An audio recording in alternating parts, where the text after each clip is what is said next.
বন্ধুরা দেখেন রাত্রে খাবার বানাইতেছি, দুপুরবেলা তারা আইনা খাইছে আর আমারও আজকে শরীরটা খুব খারাপ আছিল। তো এখন রাত্রেবেলা একটু পুঁই শাকের চচ্চড়ি কোন আর ঘন্টই কোন এটা বানাইতেছি।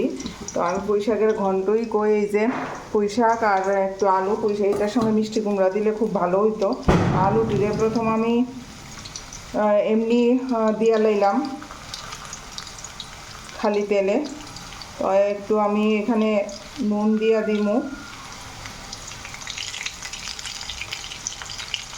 অল্প দিছি, পরে আবার দিমু, আর অল্প একটু হলুদ। এটারে ভাজালামও।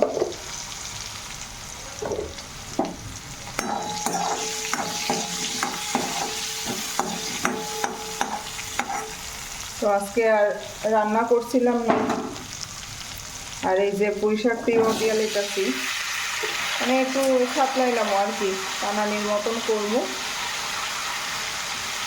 পুনেতেও পুঁই শাক পাওয়া যায়,